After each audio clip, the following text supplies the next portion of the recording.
Oke, assalamualaikum warahmatullahi wabarakatuh. Salam jumpa lagi bersama channel RAPU, channel penyemangat peternakan bebek petelur pemula. Nah, untuk pagi ini semoga teman-teman tetap diberi kesehatan dan kelancaran, karena kesehatan adalah rezeki yang tak terhingga yang diberikan oleh Allah Subhanahu wa taala yang wajib kita syukuri.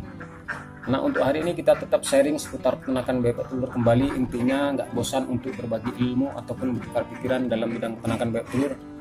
Nah, kita akan mengedukasi, intinya bisa kita memanfaatkan, ternyata beternak bebek telur bisa sebagai peluang usaha yang menjanjikan.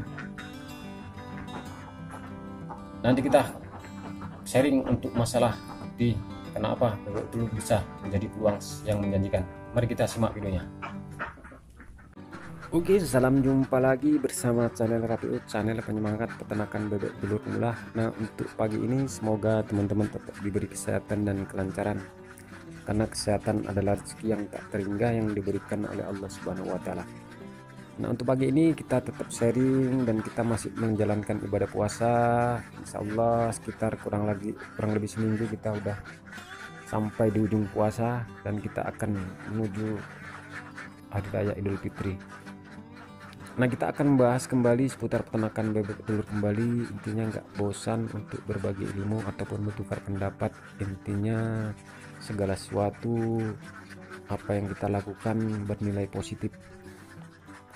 Nah, kita akan bahas tentang relasi dalam beternak bebek telur masih bisa menjadi peluang usaha yang menjanjikan, apalagi di saat ini kondisi ekonomi yang lagi minim.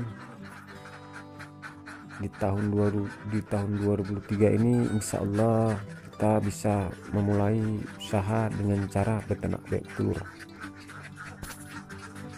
Ini seperti yang saya bilang dari awal tadi, intinya beternak bebek telur bisa menjadi peluang usaha yang menjanjikan, khususnya kita yang tinggal di desa.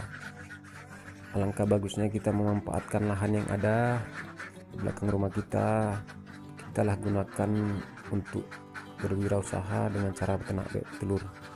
Jadi begini, karena posisi kalau kita beternak bebek petelur, intinya dia nggak ribet dari segi perawatan. Beda kita dengan beternak ayam potong, itu sangat membutuhkan ilmu yang tinggi, banyak perawatan dari segi obat untuk merawat kesehatan ternaknya.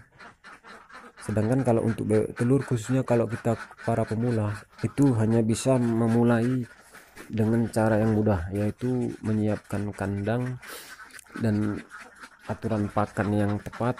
Insya Allah kita bisa aman dalam ternak bebek telur. Karena untuk masalah penyakit, kalau menurut kadar peternakan yang lain, intinya hanya sekitar 5% lah kalau menurut saya, pengalaman saya. Intinya kita dari segi awal itu harus kita ikuti aturan, yaitu kalau kita ingin beternak bebek telur kandang ataupun kering, ya kita harus menyiapkan kandang.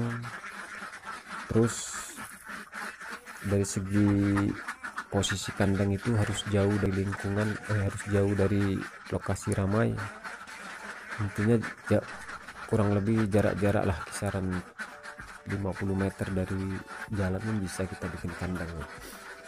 Intinya bebek itu jauhlah dari kebisingan. Insya Allah dalam beternak bebek telur akan lancar dan akan mengalami keberhasilan.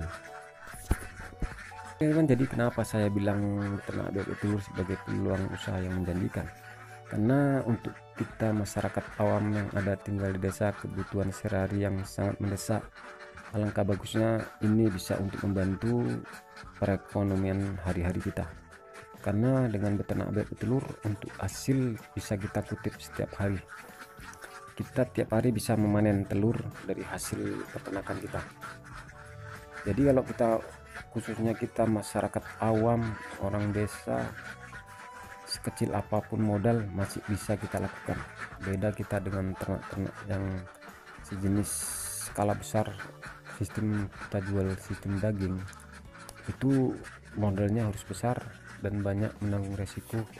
Karena posisi kan kita menjual bahannya itu dari harga kiloan. Sedangkan kalau untuk bebek telur ini kan kita kalau kita perawatan dasar itu udah selesai, tinggal menunggu hasil, yaitu tiap hari. Bahkan kalau perawatannya konsisten, bisa kita 1 tahun panen telur terus. Makanya untuk mencari rasa syukur itu ya kita beternak bebek telur. Intinya tergantung pengalaman kita. Kalau mau kita ingin menjadi proyek besar, kita bikin skala besar. Khususnya kita lah para pemula, kalau bisa memulai dengan skala kecil dulu untuk sebagai pembelajaran. Intinya masih bisa menutupi kebutuhan sehari-hari untuk membeli asam garam kebutuhan dapur keluarga kita. Oke, nah ini untuk solusi lah, khususnya kita yang tinggal di desa, sedulur-sedulur, apalagi kita lah sebagai buruh kasar ataupun karyawan lepas. Alangkah ruginya kita nggak memanfaatkan situasi ini, karena posisi sangat membantu untuk perekonomian keluarga kita. Makanya kita nggak usah berpikir kaya dulu, intinya kita bisa mencukupi sehari-hari dulu, baru kita berpikir untuk yang maju ke depan. Intinya untuk skala kecil, modal kecil dulu untuk kebutuhan sehari-hari. Seandainya udah matang, udah siap tempur mental kita, baru kita skala besar, bisa kita menjadi usaha yang besar. Bisa saja kita memilih skala dia 1000, jelas penghasilan kita besar sekali, tapi kita harus mengetahui ilmu-ilmu yang ada dulu. Jangan kita baru pemula langsung 1000, yang jelas kita bisa down ataupun gulung tikar. Step by step, awal dulu, dari nol dulu, dari skala kecil dulu, belajar dulu. Insya Allah yang pasti kalau kita berpikir positif, hasilnya akan positif. Intinya buat teman-teman tetap semangat, khususnya kita yang tinggal di desa. Jangan bikin lahan yang lahannya tidur, kita manfaatkan, kita buat kandang terus, langsung kita mencari modal sekecil apapun bisa kita isi dengan skala kecil. Mungkin ini jadi kesimpulan dari video ini. Intinya beternak bebek telur memang bisa kita manfaatkan sebagai peluang usaha yang menjanjikan, khususnya kita sebagai penghasilan ke bawah. Kita bisa untuk membantu ekonomi dengan cara beternak bebek telur. Intinya kita dari penghasilan untuk pembantuan ekonomi keluarga dulu, kalau udah matang baru kita menuju skala besar. Kita bisa menselusuri kesuksesan dari bidang peternakan bebek telur. Oke, dan saya sudahi dengan wabillahi taufiq walhidayah. Assalamualaikum warahmatullahi wabarakatuh. Salam sehat selalu buat teman-teman.